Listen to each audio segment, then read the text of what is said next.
like to thank Rabbi Goldstein for bringing us all together for this opportunity to express our community's sorrow. While this is a Jewish tragedy, for our larger Chabad family, it is personal.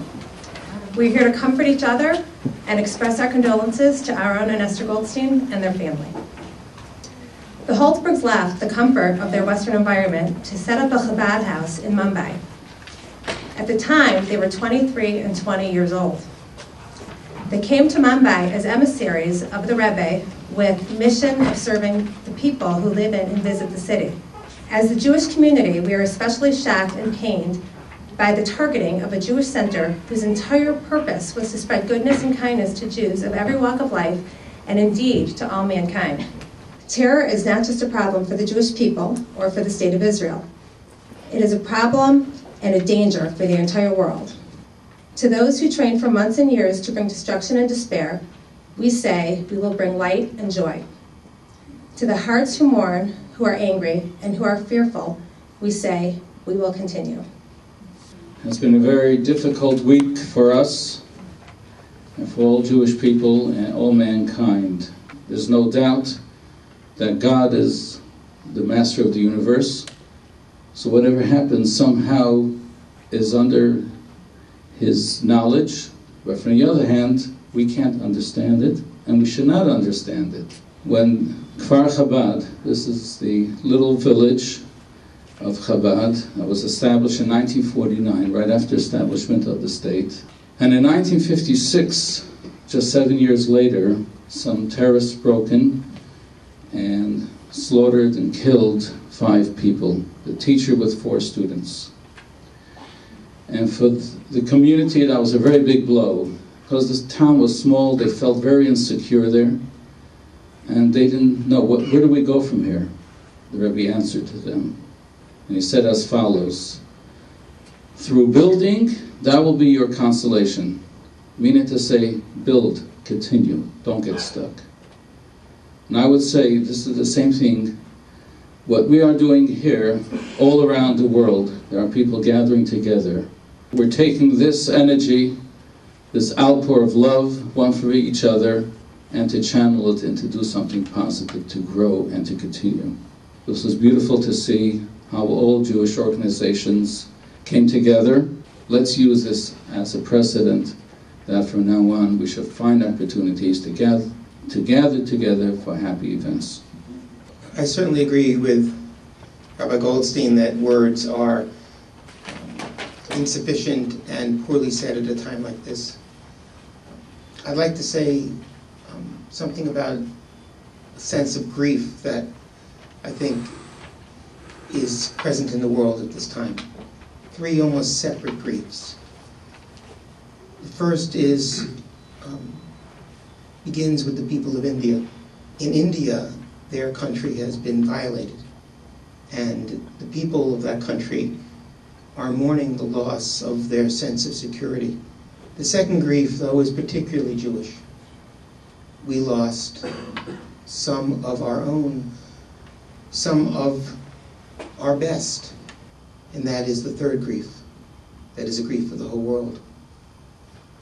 For once again, the world knows that Jews can be murdered for no other reason than they are Jewish.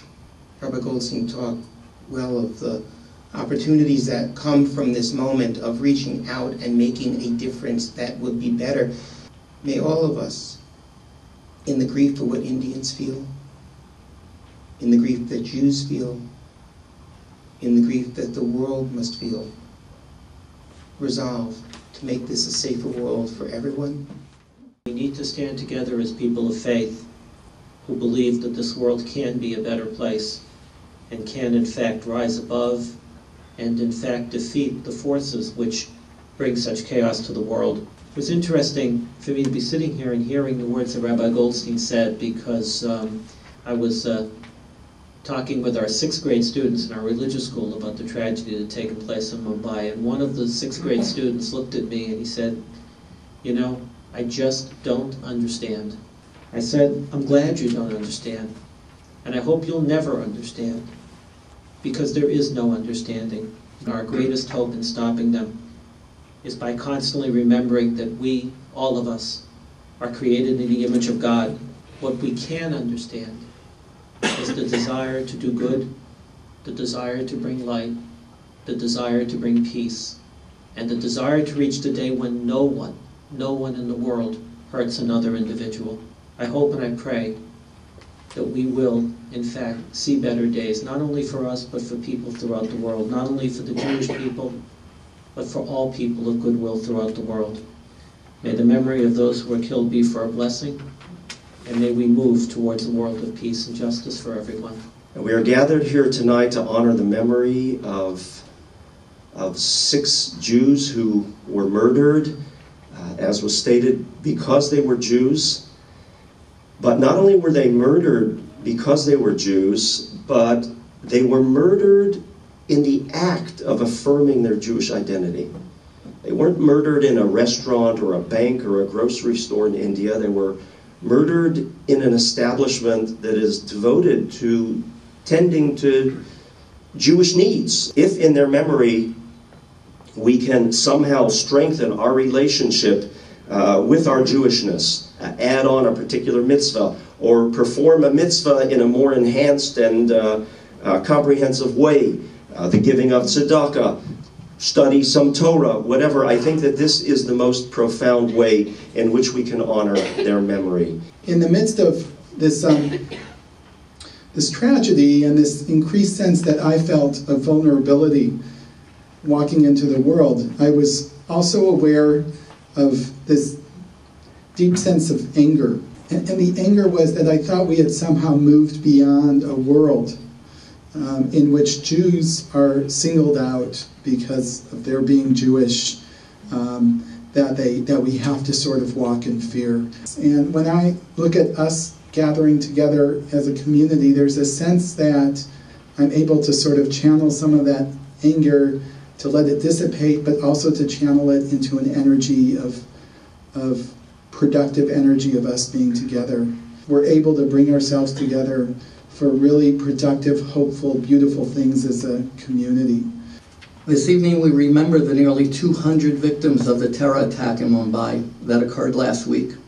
So why are we mourning Rabbi Gavriel and Rivka Holzberg, a young Jewish couple in their late 20s? The target was not Israel, the target was Jews. And it was Jews because jihadi ideology leaves no place for Jews in their world. Only reason that an institution like Chabad House should have been targeted in Mumbai is because jihadis have a deep ideological hatred of the Jewish people. The attack on Chabad House was an attack on Jews everywhere.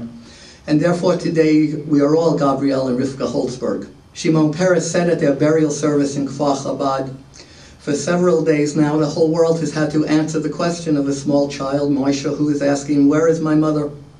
No country and no people is immune from the tragedy of terrorism. But if the world is ever to be free from acts of terror, the entire world must stop making excuses for terrorists, state unequivocally that there is never a justification for the murder of innocents, and act as one community to bring it to an end. On behalf of the board and the staff of your JCC, I want to express our sincere condolences to the Chabad organization and the families of Rabbi Gavriel Holzberg and his wife Rivki and all the other people who died in the Chabad house. The Holzbergs were incredible people who did a lot of teaching and many, many good deeds all over the community, and was welcoming to all Jews who were traveling through Mumbai and through India. One of the messages that I also got was that from a young woman's family in California who said she had spent much time in India and they were really her mentors, and she spent a huge amount of time in the Chabad house. So let us just hope that the Indian government is able to track down these people and bring justice to them and all those who participated in this terrorism, and let's hope for peace in the world and an end to this horrible, horrible thing that we have to deal with.